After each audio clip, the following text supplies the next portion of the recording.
merci d'être avec nous sur la RTM et bienvenue dans ce troisième numéro d'Actupo. Actupo, c'est votre émission qui passe en revue toute l'actualité politique nationale sous forme de débat. Alors pour ce troisième numéro, donc, nous avons le plaisir d'accueillir sur ce plateau le conseil spécial du président de la République. Il est conseiller technique à la présidence. Il s'appelle Cheikh Bakhoum. Il est également membre de la cellule des cadres de l'APR. Monsieur Bakhoum, bonjour et bienvenue. Bonjour, je salue tous les téléspectateurs de Mourchid TV et j'espère que ce débat sera fructueux et enseignera beaucoup de choses sur en tout cas l'actualité politique et sera bénéfique pour la population sénégalaise. Merci Monsieur Bakhoum. Avec nous également dans ce studio le professeur Babacar Mar. Il est universitaire, il est membre lui aussi de la cellule des cadres de l'APR. Monsieur Mar, bonjour. Bonjour Monsieur Saleh. Alors je voudrais saisir aussi l'occasion encore une fois, vous remercier de l'invitation que vous avez portée à ma modeste personne et vous dire que Mourchid est en train en tout cas de nous gratifier de programmes assez alléchants. Et vous êtes en train aussi d'éclairer la lanterne aux Sénégalais et Sénégalaises par rapport à l'actualité politique sénégalaise. Et ça, c'est une très bonne chose. Je vous en félicite.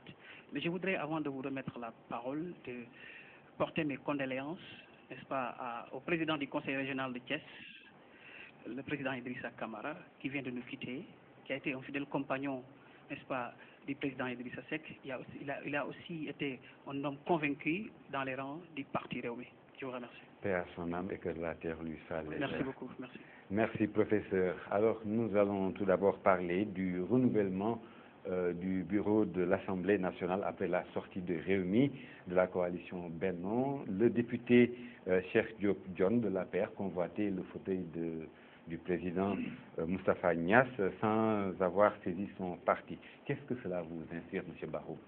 Bon, je crois que sur ce problème, l'enseignement à tirer, ce serait plutôt, en tout cas, qu'on rappelle un peu pourquoi nous sommes dans une association politique. Je crois qu'une association politique, c'est une organisation d'hommes et de femmes pour, en tout cas, conquérir le pouvoir. Donc, je crois qu'aujourd'hui, cette association, il y a une certaine harmonie qui doit y avoir, en tout cas, dans cette organisation. Donc, je crois que nous tous qui sommes dans un parti politique, en tout cas que ce soit l'APR, Rewmi ou d'autres partis, on se doit en tout cas d'avoir un minimum de concertation dans nos partis avant en tout cas d'exprimer une volonté ou une opinion sur en tout cas un sujet donné. Donc je crois que sur ce cas de figure avec Cheikh Diop Dione, je crois que comme vous l'avez dit, il n'a pas en tout cas parlé avec son parti, l'Alliance pour la République. Il n'a pas, encore une fois, parlé avec Benno Bokk Yakaar sur sa décision de se présenter en tant que, en tout cas, président de l'Assemblée nationale. Je crois qu'on est un parti politique organisé, on est dans une coalition organisée, avec une structuration, avec un président de ce parti, avec un président de cette coalition. Je crois que la moindre des choses, en tant que militants disciplinés, nous devons, en tout cas, d'avoir une démarche quand même beaucoup plus en tout cas respectueux et beaucoup plus en tout cas en tant que camarade qu'on puisse véritablement renseigner en tout cas chaque acte qui doit être posé et que nous en tant que militants nous devons être conséquents vis-à-vis de nos actes. Je crois que Cheikh Diop Dione en se présentant bon gré mal gré a un peu violé en tout cas les chartes qui régissent en tout cas un parti politique qui est une organisation d'hommes et de femmes qui sont dans ce parti. On a justement qualifié au sein de l'APR, c'est un acte d'indiscipline et des sanctions ont été prises à son encontre. Est-ce que cela ne constitue pas une entrave à la démocratie? Bon, là aussi, il faut relativiser. Je crois qu'on peut faire un peu la genèse de ce qui s'est passé véritablement. Je crois que dans un premier temps, la sanction qui était tombée, c'était le président du groupe parlementaire, qui est un peu la personne morale, en tout cas du groupe, qui a en tout cas proposé à ses camarades de sanctionner le député Cheikh Diop Dione, vu son acte, en tout cas qualifié, en tout cas d'indiscipline, pour qu'il soit sanctionné. Je crois que sa proposition, en majorité, En tout cas, on peut se saluer vraiment de l'esprit de dépassement des députés qui constituent aujourd'hui la majorité, qui ont véritablement pas souhaité, en tout cas, que Cheikh Diop John soit sanctionné. Et je crois que jusque-là, la sanction n'a pas eu lieu et qu'aujourd'hui, Cheikh Diop John exerce pleinement ses fonctions de député au niveau de l'hémicycle. Merci beaucoup, M. Bakhoum. Monsieur Mar, est-ce qu'il y a de la cohérence dans la démarche de Cheikh Diop John en postulant à la présidence de l'Assemblée nationale sans en informer son parti? Oui, donc Êtes-vous d'avis que des sanctions devaient être prises à ce moment? Avant de venir aux sanctions, je voudrais d'abord faire une historique par rapport à quelque chose, parce qu'à ce moment, on parle de la 12e législature. Donc, il y a des législatures qui ont précédé. Et par rapport à cela, comme disait Karl Marx, ceux qui ne retiennent pas les leçons d'histoire sont toujours obligés de commettre les mêmes erreurs. Alors, le président Macky Sall, qui est le président de tous les Sénégalais aujourd'hui, à l'époque où il était le président de l'Assemblée nationale, je me rappelle que donc de son élection, le 20 janvier 2007, il a rempli par 143 voix contre 148 votants. C'était vraiment une majorité écrasante, on se rappelle à l'époque. Alors, à l'époque, il a eu donc à, je ne peux pas dire se rebeller, ou bien se rebeller entre guillemets, il a fait appel, n'est-ce pas, au fils du président pour qu'il rende compte devant l'Assemblée. Et on a vu ce que cela a coûté. Le 9 novembre 2008, il a eu à démissionner.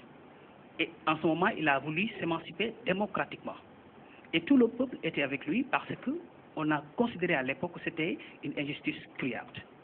Alors donc le député, c'est qui? Le député, c'est celui-là d'abord qui a la légitimité d'abord du peuple, parce qu'il a reçu ce décret souverain du peuple. Il a la légitimité et il est aussi, en tant que parlementaire, le représentant du peuple. Il ne représente pas un président.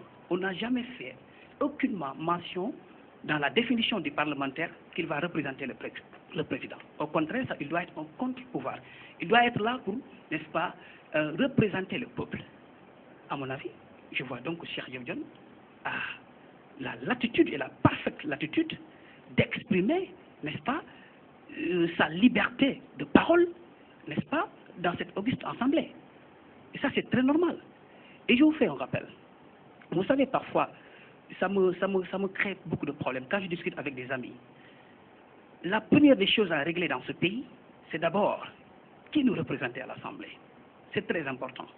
Parce qu'aujourd'hui, on a constaté que, à chaque fois, chaque président élu a son assemblée.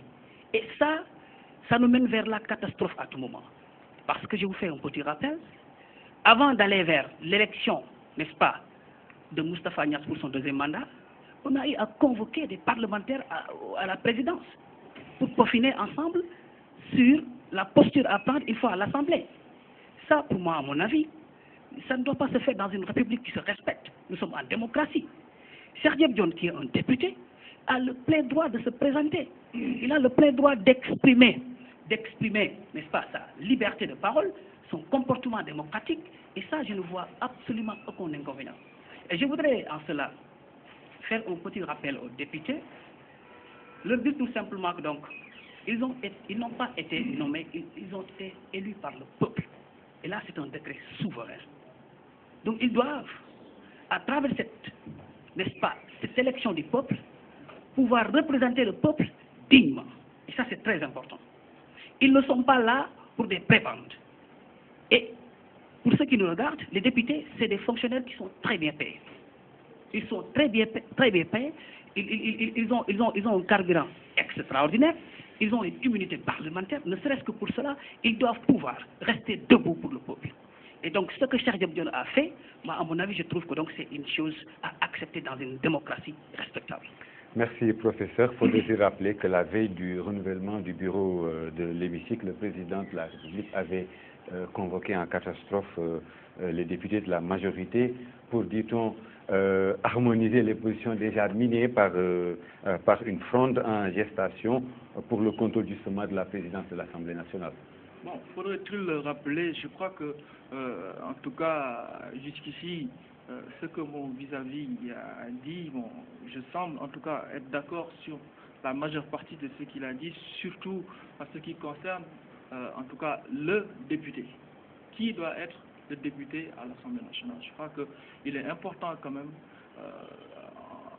selon en tout cas l'évolution de notre pays, qu'on puisse véritablement voir là où le bas blesse pour essayer d'améliorer. On ne peut pas faire un éternel recommencement de ce qui ne marche pas. Ça aussi, il faut qu'on ose se dire la vérité. Je crois que le député aujourd'hui doit être un homme averti, un homme qui quand même qui comprend en tout cas le développement de ce pays, qui comprend l'économie, qui comprend la politique en général. Je crois que le député doit être en tout cas mieux élu, en tout cas selon les profils, à mon avis. Maintenant, par rapport à la légitimité du peuple, je crois que là aussi, il faut être prudent, parce que un député, comment élu un député? Ce n'est pas un suffrage direct. On n'élit pas directement un député d'une localité.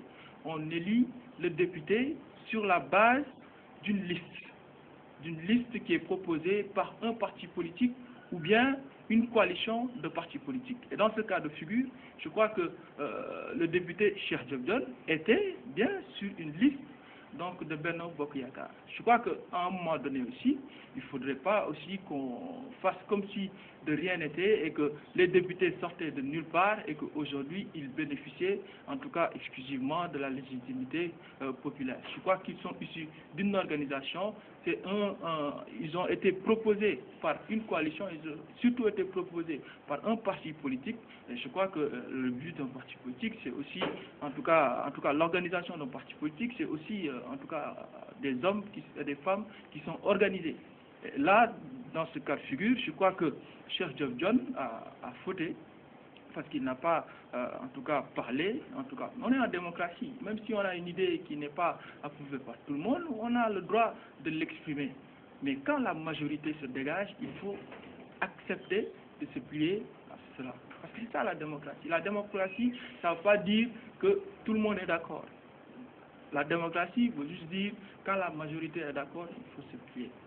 C'est ça la réalité. Monsieur Bahoum, on dit aussi donc, que la survie de la coalition était aussi en jeu. N'est-ce pas là une raison de croire qu'il existe bel et bien l'absence de concertation et de dialogue au sein je voudrais rappeler la mouvance? une chose, que dans cette mouvance-là, il y a un président, et le président de Benno Bokk Yakaar actuellement, c'est le président de la République. Jusqu'à présent, le président de l'Alliance pour la République, c'est aujourd'hui le président, son Excellence Macky Sall. Et je crois que s'il convoque en tout cas les députés, ce n'est pas en tant que président de la République, mais c'est surtout en tant que président de la coalition Benno Bokk Yakaar et en tant que président donc de l'Alliance pour la République. Il a le plein droit de convoquer ses camarades pour s'organiser, en tout cas encore une fois, dans cette majorité au niveau de l'hémicycle. C'est vrai que les députés, en tout cas, il y a une séparation des pouvoirs entre l'Assemblée nationale et l'exécutif, mais il faudrait-il aussi savoir qu'on a une majorité au niveau de cet hémicycle et on voudrait que véritablement le président de la République puisse être à l'aise pour pouvoir en tout cas dérouler son mandat de manière correcte et pouvoir surtout en tout cas dérouler le programme qu'il a proposé aux Sénégalais jusqu'ici, qui est le programme Yoonu Yokkute. Et je crois que les députés sont là aussi pour suivre ce déroulement et ils comptent sur eux pour pouvoir en tout cas qu'il n'y ait aucune entrave sur cette en tout cas démarche. Maintenant, pour corriger ces manquements, n'est-il pas nécessaire d'instaurer un cadre d'échange afin d'éviter d'autres départs? Je crois que ce cadre-là existe. Ce cadre-là existe déjà à l'Assemblée nationale, à travers le groupe parlementaire, avec le président du groupe et l'ensemble des membres du groupe. Donc c'est un cadre qui est là, permanent. Il y a un dialogue permanent entre les députés, donc de la majorité, sur toutes les questions qui sont, en tout cas, soulevées au niveau de l'hémicycle, au-delà du bureau. Je crois que durant toute une année, en tout cas, plusieurs rencontres ont été organisées par le groupe parlementaire à travers son président, que ce soit ici à Dakar ou bien dans des séminaires qui ont été organisés en tout cas dans les régions. Donc là, présentement, vous ne craignez pas que d'autres partis puissent suivre les pas de Rewmi? Bon, pour le cas de Rewmi, bon, je ne pourrais pas trop m'attarder là-dessus. Je crois que c'est un parti politique, ils ont pris leur décision et je crois que c'est une décision que nous respectons. Nous continuons notre bonhomme de chemin et nous croyons qu'aujourd'hui, en tout cas, le Yoonu Yokkute même sans le remis, va continuer à être déroulé. Et je crois que c'est ça le plus important. Les Sénégalais nous regardent et puis le rôle d'opposition, en tout cas, convient bien à ce parti. Je ne vois pas aujourd'hui, en tout cas, le problème. Et c'était une chose qui était annoncée bien avant, en tout cas, ces renouvellements. Je crois que là aussi, il n'y a pas vraiment de quoi fouetter un chat. Il faut suivre le cours, en tout cas, de l'évolution politique de notre pays et surtout se préoccuper des véritables questions qui en tout cas, préoccupent nos populations, qui préoccupent notre pays, notre sous-région et surtout, en tout cas, notre continent. Je crois que c'est ça aujourd'hui les défis à relever et je crois que l'opposition doit être dans son rôle de critique, de contre-proposition et nous, dans notre rôle de pouvoir, d'exécution du programme qu'on a proposé aux Sénégalais. Merci beaucoup, M. Bakhoum. M. Mar, comment vivez-vous l'avenir de Benno Bokk Yakaar sans votre parti? Très bien. Alors, avant de répondre à votre question, je voudrais, si vous le permettez, revenir quelques aspects qui me semblent assez importants. Alors, pour cela, je voudrais faire un petit rappel aux Sénégalais et Sénégalaises qui nous regardent en ce moment.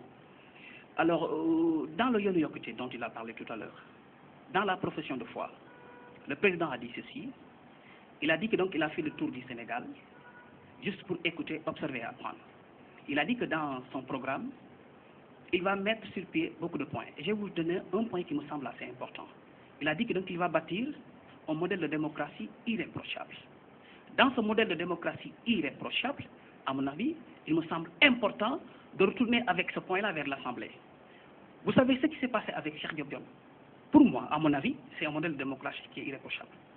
Cheikh Diop Dione a, mon cher Bakhoum, vraiment la latitude d'exprimer démocratiquement ses idées à l'Assemblée. Et tout député à cela. Et ce que vous avez dit tout à l'heure par rapport à l'organisation, n'est-ce pas, le député appartient. C'est comme si vous voulez dire, M. Bakhoum, que le député appartient au président. Je ne suis pas d'accord. Et la preuve, on les appelle même dans la rue, même les enfants, les députés du peuple. C'est vrai qu'ils sont là pour voter les lois, le budget, mais aussi ils doivent contrôler, j'ai dit, l'action du gouvernement. Et ça, c'est très important. Pourquoi ils doivent contrôler l'action du gouvernement? Et là, M. Saleh, vous allez me permettre donc de proposer un peu de revenir au système anglais. Les Anglais, ils proposent ce qu'on appelle 2 chambres. Il y a d'abord la chambre des communes, qu'on appelle House of Commons, composée de 650 députés. Et cette chambre-là est contrebalancée par une autre chambre qu'on appelle la chambre des Lords, la haute chambre, House of Lords, composée de 760 députés. La première chambre, ils sont élus au suffrage universel direct. Mais la deuxième chambre aurait choisi de par leur expérience, leur expertise, leur sérieux et leur amour. Vous savez pourquoi les Anglais ont fait ça? Pour que demain, si ce que Cheikh Diop Dione a fait, ou bien demain, si le président fait appel à ses députés à la présidence, pour qu'ils donc combinent contre le peuple, que ces gens-là qui sont dans la chambre des Lords puissent dire non. Et ils sont plus nombreux. Et ils vont dire non.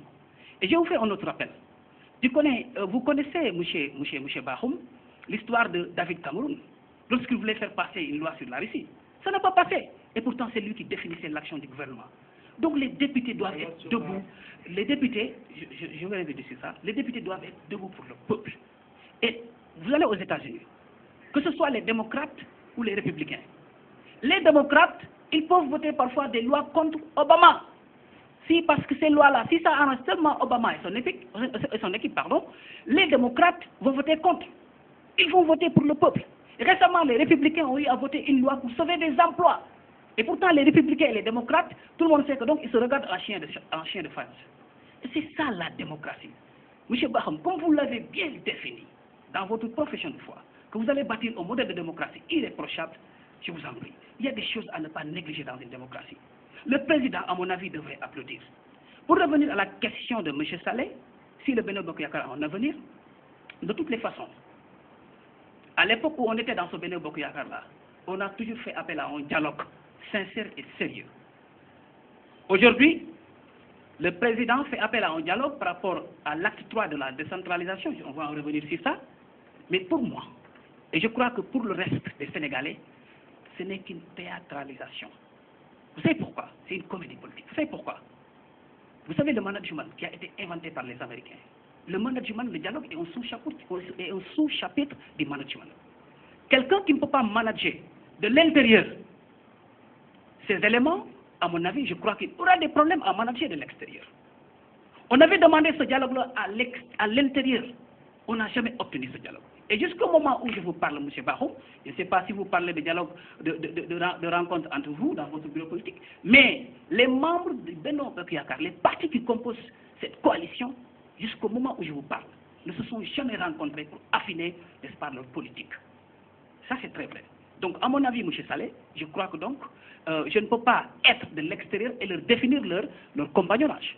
Mais de toutes les façons, on a jugé nécessaire que, à l'époque où on demandait un dialogue pour seulement discuter des problèmes de ce pays, à cette époque, on ne nous a pas répondu. On a jugé nécessaire, n'est-ce pas, pas de claquer une porte, comme il l'a dit, mais de prendre nos responsabilités et d'aller écouter le peuple. Puisqu'on n'a pas créé un cadre où on pourrait parler des affaires de ce peuple-là. Voilà.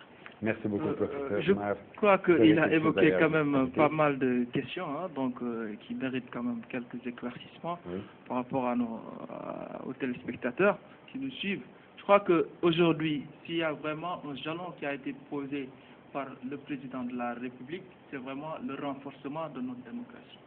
Parce qu'aujourd'hui, nul doute que aucun Sénégalais ne peut en tout cas être au-dessus de la justice. Je crois que le premier discours que le président avait tenu, c'est que je ne protégerai personne. Je dis bien personne. Je crois qu'il ne peut y avoir de langage beaucoup plus clair que cela en tant que président de la République, et il n'avait aucune obligation de, en tout cas, dire ces termes-là. Je crois qu'aujourd'hui, cette volonté-là du président de la République d'instaurer véritablement la démocratie au Sénégal, elle est réelle. Un autre cas, je peux évoquer un autre cas qui est beaucoup plus édifiant. Le président de la République a été élu pour un mandat de 7 ans. Et concevant aujourd'hui, en tout cas par rapport aux avancées qu'on a eues dans notre démocratie, il a lui-même décidé de réduire son mandat de 7 à 5 ans.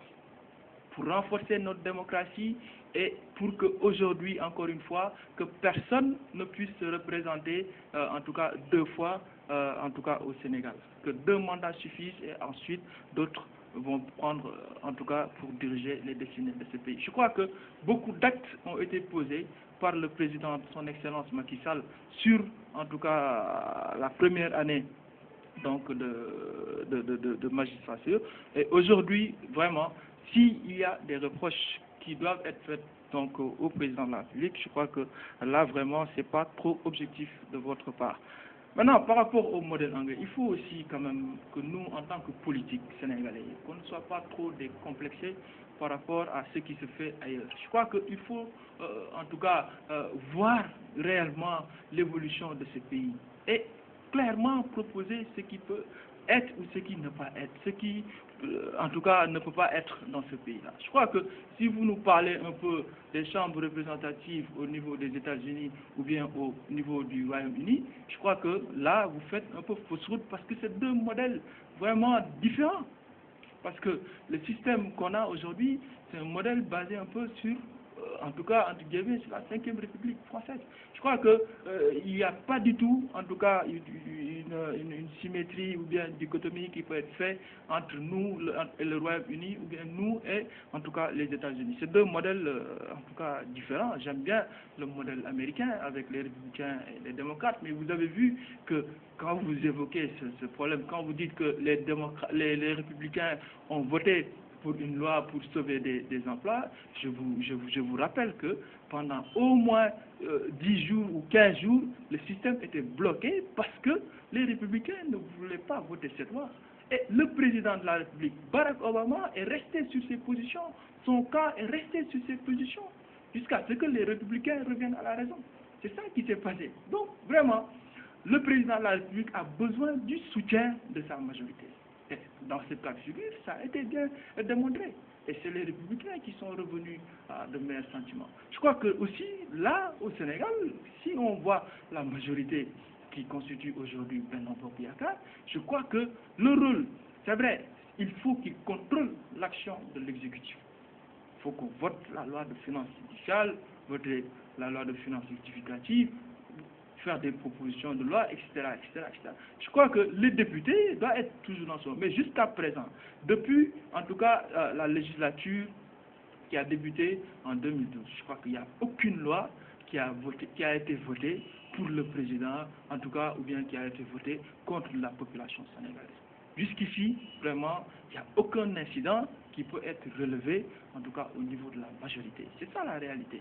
Maintenant, vraiment, si on peut épiloguer, on peut parler, en tout cas, sur pas mal de points, mais il faut être objectif dans ce point. Et je crois que dans le débat, on peut avancer beaucoup plus rapidement sur pas mal de questions, et je crois qu'il n'est pas question de combine contre le peuple, comme vous l'avez dit, c'est pas possible.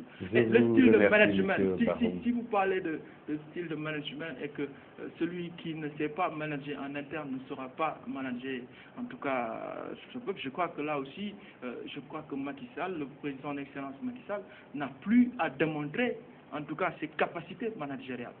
Je crois que s'il y a eu quelqu'un qui a eu à gérer à plusieurs stations, en tout cas les unes plus élevées que les autres, je crois que c'est son excellence Macky Sall. Je crois que là aussi, il faut rendre à César ce qui appartient à César, et qu'aujourd'hui, s'il faut vraiment apprendre le management à quelqu'un, je ne crois pas que ce soit lui, mais plutôt à d'autres. Merci, M. Bahoum. Alors, les locales qui étaient prévues pour le 16 mars ont été décalées de 3 mois pour des raisons, dit-on, de réforme territoriale ou de communalisation générale. Vous êtes pour ou contre, M. Mar? Alors, parce que je vois que votre parti n'a pas répondu à l'invitation du président de la République. C'est ça, c'est ça. Alors, permettez-moi d'abord de recadrer, c'est très important. Alors, tout à l'heure, M. Bahoum a parlé de... S'il vous plaît, je voudrais qu'on avance. Oui, on va avancer, Je voudrais faire un rappel à M. Bahoum, qui me semble assez important, parce qu'en réalité, il ne s'agit pas de copier, mais il s'agit tout simplement, dans la vie, c'est toujours comme ça, même quand vous êtes dans le quartier, quand vous avez un bon comportement, les garçons du quartier, leurs pères peuvent leur demander de s'accompagner avec toi. C'est tout simplement cela. Et lorsqu'on va revenir dans l'acte 3 de la décentralisation, tu verras que c'est le modèle français qui a été copié par, n'est-ce pas, votre équipe. Et je vous dis pourquoi. Alors, la question là, oui, les locales... contre l'acte 3 de la décentralisation. D'abord, dire que donc les locales, c'est un calendrier républicain. Un calendrier républicain. Tout à l'heure, mon cher Bahoum a dit que M. Macky Sall est un démocrate. Il fait partie j'ai dit, n'est-ce pas, des comportements, ou bien d'un comportement d'un démocrate de respecter le calendrier républicain de son pays. Ça, c'est très important.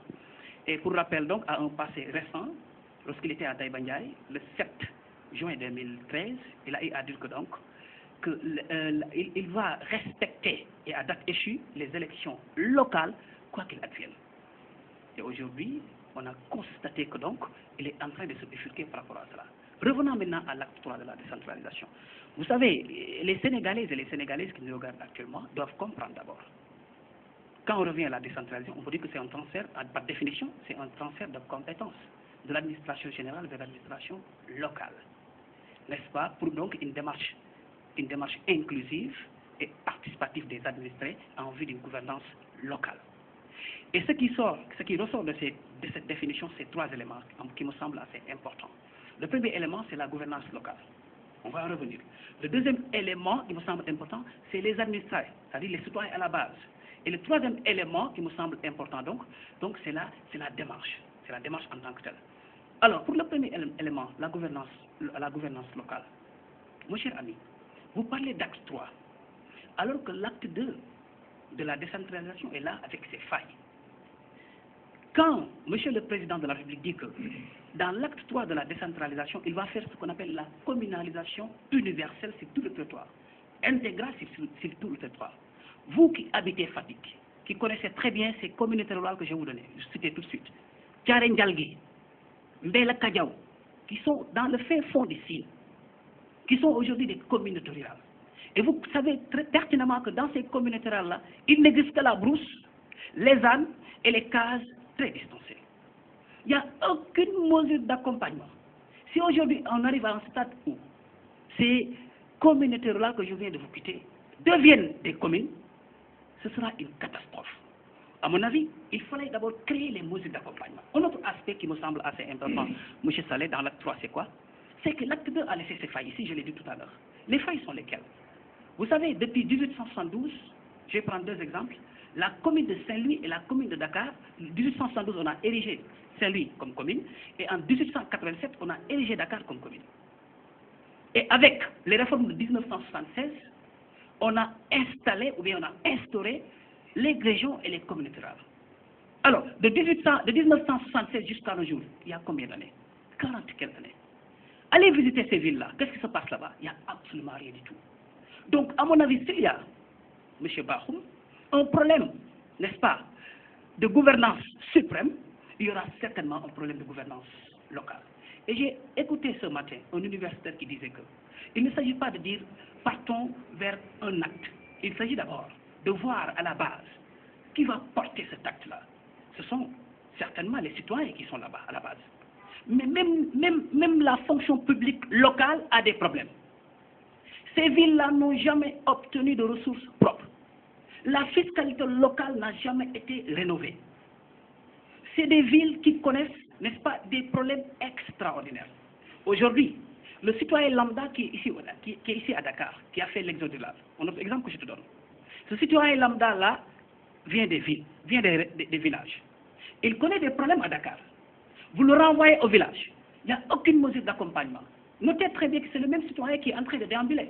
Et cela constitue une catastrophe. On a dit, M. Saleh, qu'avant d'aller à l'acte 3 de la décentralisation, puisque ça c'est une institution, et puisque les institutions demeurent et que les hommes disparaissent, il fallait attendre. On fait face à une élection locale qui est là, et c'est un calendrier républicain qu'il faut respecter. Donc, ce que nous faisons, nous, de Réumi, c'est de demander au président de la République, son Excellence, M. Macky Sall, de respecter d'abord ce calendrier-là. Mais M. Mar, ne s'agit-il pas là d'une façon pour le président de la République de responsabiliser les populations locales en leur offrant des avantages, comme l'a dit le ministre des collectivités? Alors, vous savez, ces avantages-là, mais M. Saleh, ces avantages-là, récemment, le président de la République a fait le tour du Sénégal avec son conseil de ministres décentralisé. Il a à peu près proposé à ces populations des centaines et des centaines de milliards, dans des domaines différents les uns les autres. Aujourd'hui, il nous parle d'actes. Mais M. Saleh, après cette émission, je vais vous demander de faire un tour dans ces communautés rurales-là. Il y a des problèmes. Moi, je dis d'abord, il fallait même au moins créer une mise à niveau. Qu'est-ce que j'appelle une mise à niveau? Aller prendre, n'est-ce pas, des citoyens qui sont là-bas, les citoyens à la base, à peu près des intellectuels ou les gens qui connaissent à peu près quelque chose par rapport à la décentralisation, les former par rapport à ce qui les attend, et leur demander, n'est-ce pas, de renvoyer la balle, n'est-ce pas, à leurs concitoyens à la base. Tout cela n'a pas été fait. On se lève un bon jour, on nous parle d'acte 3 de la décentralisation. Alors que même, il y a des contraintes dans l'acte 2 de la décentralisation. Je t'ai dit tout à l'heure que depuis 1872, Saint-Louis a été érigé commune. Depuis 1887, Dakar a été érigé commune. Dakar qui fait une superficie de 550 km². Dakar qui localise plus de 50% du PIB de notre pays. Plus de 90% de l'entreprise est localisée ici. Et quelle est la face de Dakar aujourd'hui, M. Saleh? Mais Dakar n'est pas Dakar est largement dépassé par des villes comme Abidjan, comme Yamoussoukro. Maintenant, le rêve qui est là, la chimère qui est là, c'est quoi? C'est que même Dakar, ça ne pose plus de problème. On a 1000 problèmes, on les contourne, on va aller régler encore d'autres 1000 problèmes. Et ça va faire 2000 problèmes. Ça pose un problème. Ce qu'il y a lieu de faire, c'est quoi? C'est, à mon avis, de faire une radioscopie générale. Quand on nous fait appel, nous, à un dialogue pour diagnostiquer les problèmes des Sénégalais qui sont là aujourd'hui, réels. Je vous assure, M. Diallo, je vous fais un petit rappel. Depuis l'avènement de M. Macky Sall, les prix ont grimpé. Mais pourquoi vous n'avez pas pris vos responsabilités en faisant face justement au président de la République et de lui expliquer clairement votre position par rapport à ça? Mais nous, on a pris toutes nos responsabilités. Nous avons pris toutes nos responsabilités. Et je reviens à mon point là pour terminer parce que le temps aussi nous est compté. Si vous prenez le poisson a doublé, est passé du simple au double. Le kilogramme un kilogramme de viande, c'est de 2300 à 3000 francs maintenant. L'oignon pendant la tabaski, ça quittait 300 verres, je l'ai acheté à 500 francs. Il y en a qui ont acheté à 600 francs. Et le gaz butane de 6 kg, qui coûtait à l'avènement de Mouibad, on a eu à dire n'importe quoi à Watt, avec 3700 maintenant est monté à 3800. Alors que le Mali qui se ravitaille ici le vend à 3500 francs. C'est un problème. Maintenant, par rapport à votre question, c'est quoi? Lorsqu'on était dans ce Benno Bokk Yaakaar, nous sommes les seuls à dire qu'il fallait créer un cadre de concertation. Parce qu'on a eu à, n'est-ce pas, à donner notre parole au peuple. Et comme on dit, cette parole donnée-là, on ne doit pas la dévier. Et comme on dit, 100 noms font moins de mal qu'un seul oui jamais honoré. Et on a vu que donc, ce qu'on avait dit avec le peuple, on est en train de passer à côté de la plaque. On a fait appel à un dialogue, personne n'a voulu nous répondre. Et lorsqu'il faisait même son remaniement, un petit rappel pour que les Sénégalais puissent comprendre, il n'a même pas fait appel au président Idrissa Seck. Ça, c'est une mise en quarantaine. Alors que nous sommes les seuls. Je crois que les vrais et les véritables collaborateurs du président de la République, c'est le Rewmi. Parce qu'à l'époque, c'est le Rewmi qui disait au président, mettez les pieds ici, attention, ça peut glisser là, mettez les pieds là, ça peut glisser par-ci, ça peut glisser par là.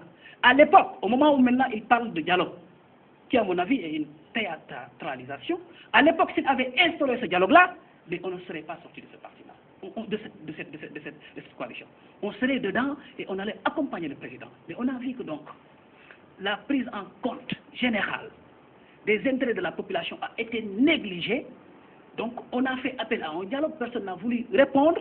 Nous avons pris toutes nos responsabilités aujourd'hui, n'est-ce pas, pour représenter dignement et debout dignement le peuple sénégalais. Merci, professeur Mar. Alors, accepter le report des élections, M. Bakhoum, n'est-il pas synonyme d'accepter l'acte 3 de la décentralisation? Et n'êtes-vous pas allé vite en besogne, comme on dit, mettre la charrue avant les bœufs?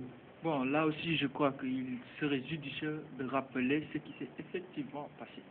Parce qu'en réalité, si les gens, en tout cas de Rewmi, en tout cas les camarades de Rewmi disent qu'il n'y a pas eu d'évaluation, en tout cas de l'acte 2 ou même de l'acte 1 de la décentralisation, il faudrait que quand même qu'on rappelle une chose. Je crois que Feu Ousmane Masseck Ndiaye, qui dirigeait à l'époque donc le Conseil économique et social, une évaluation a été faite donc sur en tout cas l'acte 1 et l'acte 2 de la décentralisation.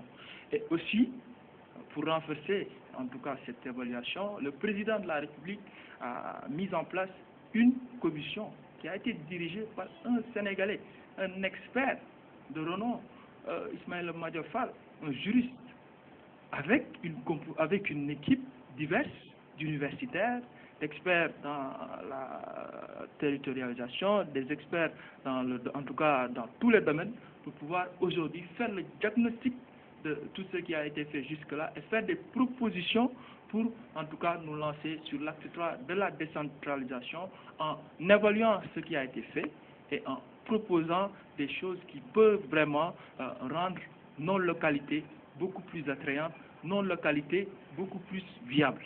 C'est ça un peu l'idée de l'acte 3 de la décentralisation. C'est de rapprocher les populations rurales des populations urbaines. C'est aujourd'hui une communalisation intégrale. Vous parlez de brousse, vous parlez de forêt, etc., d'une communauté rurale qui ne disposait d'aucune, en tout cas, infrastructure et que ça allait, en tout cas, leur poser des difficultés. Je crois que c'est encore une raison beaucoup plus valable même d'instaurer cette communalisation intégrale qui permettra, encore une fois, de pouvoir renforcer ces communautés rurales, en tout cas en piste de production, ces communautés rurales en infrastructure de santé, en tout cas en équipement de tout genre, pour pouvoir permettre à ces populations de pouvoir se soigner convenablement, d'aller à l'école et de pouvoir vivre dans de très bonnes conditions et de pouvoir vivre de leur agriculture. Je crois qu'encore une fois, il faut comprendre la quintessence de ce qui a été fait jusqu'ici et de ne pas tout le temps être adepte de la chaise vide. Je crois que le Rewmi, ils nous ont habitués, ils sont habitués de ces faits. Quand on se rappelle un peu en 2007, Idrissa Seck, je crois que c'était le principal acteur qui a fait boycotter les élections législatives. Et ça leur a coûté qu'aux élections, en tout cas qu'aux élections de 2012, qu'ils aient un score de moins de, en tout cas, de 10%. Je crois qu'il faut être conséquent quand on fait de la politique. Il ne faut pas tergiverser. Si vous avez une idée, il faut vous mettre, en tout cas, devant le président de la République et défendre vos idées. Comme l'ont fait, en tout cas, je salue, en tout cas, le courage et le patriotisme de ces partis qui sont venus répondre, en tout cas, à l'appel de son Excellence, le président de la République Macky Sall, pour pouvoir, en tout cas, débattre de cet acte-là de la décentralisation. Parce que c'est important. il n'y a aucune exécution qui a été faite jusqu'ici. Il faut cette concertation, il faut des inputs qui viennent de partout, mais au préalable, il fallait mettre quelque chose sur la table. On ne pouvait pas dialoguer sur du vide comme ça. Non, il fallait dialoguer sur quelque chose qui était proposé par le pouvoir en place. Maintenant, s'il y a des modifications, s'il y a vraiment des rajouts qu'il faudra mettre dans ce document, mais il serait, en tout cas, judicieux de le faire. Et le président est tout à fait ouvert à entendre tout type de critiques et, en tout cas, d'amélioration de ce document. Donc, jusqu'ici, vraiment, je ne vois pas la difficulté, et je crois qu'il n'est jamais trop tard aujourd'hui, et le Rewmi, même s'ils ne sont pas venus aux réunions physiques donc de ces rencontres qui ont été conviées par le président de la République, je crois qu'il y a le mail, ils peuvent nous envoyer leur contribution pour qu'on puisse prendre ça en charge en tout cas en l'élaboration du document final qui va être proposé suite à ces concertations avec l'opposition, la société civile, etc. Je crois que, encore une fois, l'idée de cet acte 3 de la décentralisation, il faut bien la comprendre. Donc la communalisation intégrale, c'est rapprocher les populations rurales des populations urbaines, qu'ils aient un meilleur cadre de vie. Mais aussi rendre que le département aussi soit en tout cas une entité locale où il y a des représentations, des représentants de cette commune. Comme le président l'a dit, je crois qu'on se sent beaucoup plus Mbourois que Joalois, etc., que Thiessois, etc. La région, elle est bien, on va la conserver dans cet acte 3 de la décentralisation, dans cette première phase de l'acte 3 de la décentralisation. Parce que dans cette première phase, nous allons faire la communalisation intégrale, nous allons ériger le département en collectivité locale, et ensuite nous allons conserver en tout cas la région. Mais cette conservation de la région, nous allons en tout cas renforcer en tout cas les échanges entre les régions qui partagent un peu les mêmes en tout cas problèmes économiques, les mêmes problèmes sociaux, etc.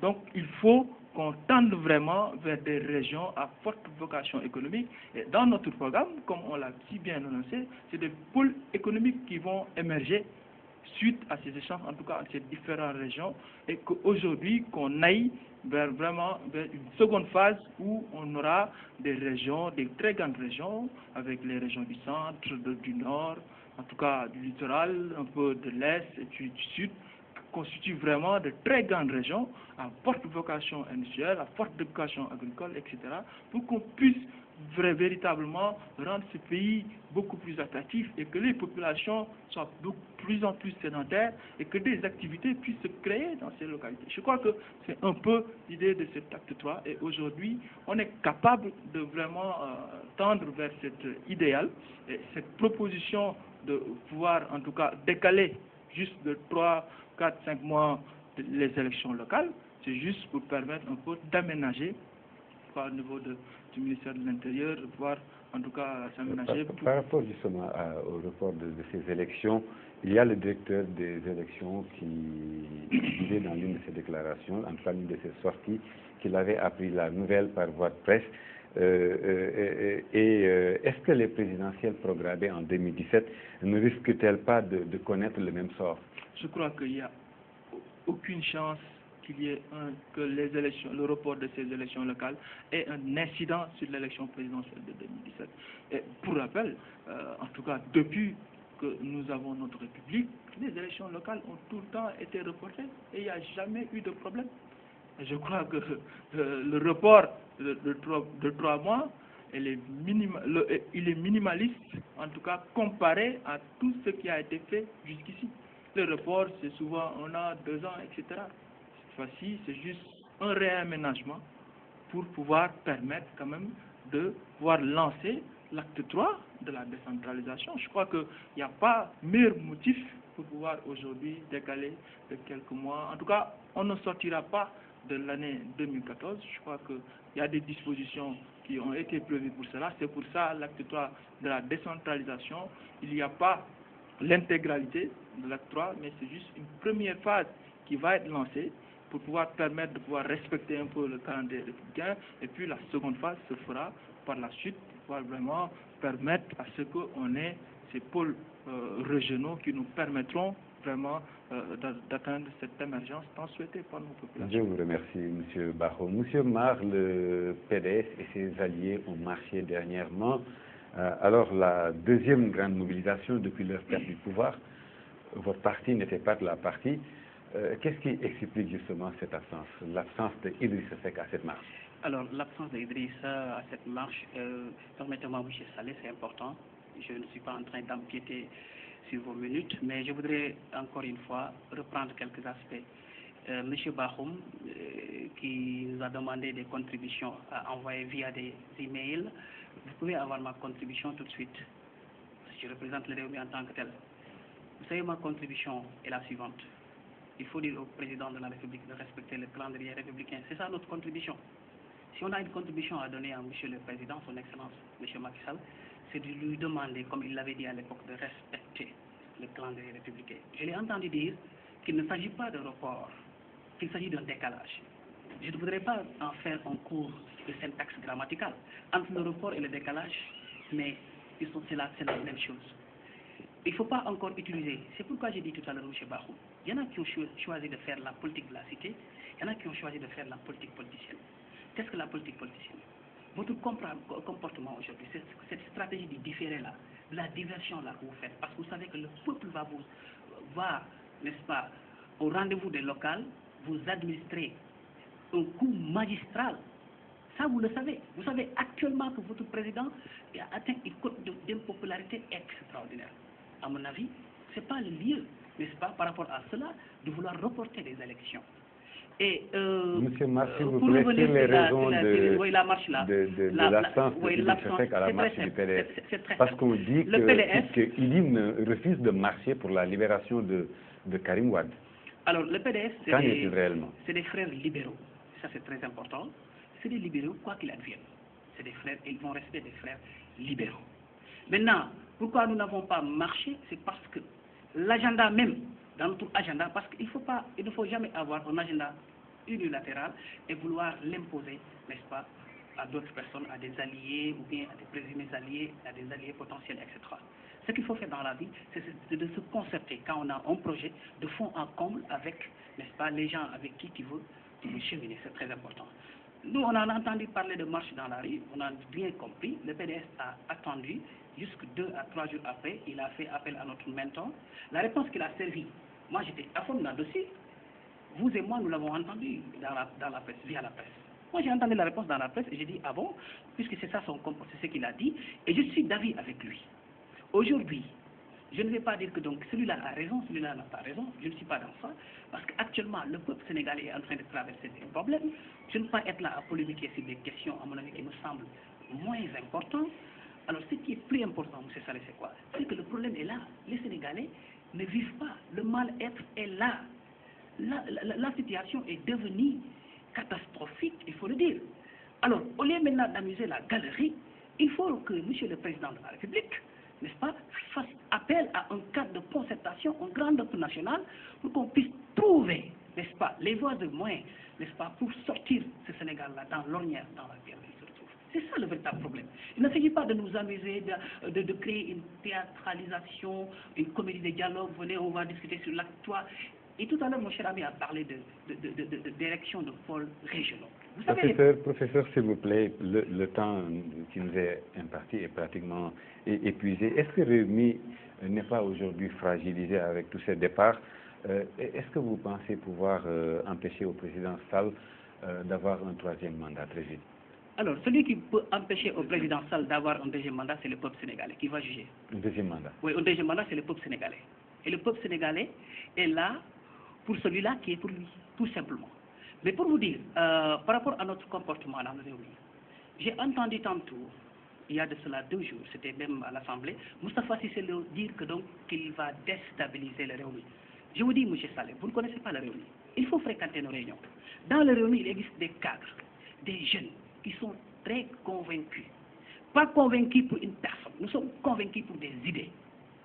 Et les idées-là, notre mentor, n'est-ce pas, à tout moment, nous dit, et ça c'est très important, quand le citoyen doit être debout. Il doit être debout pour des idées.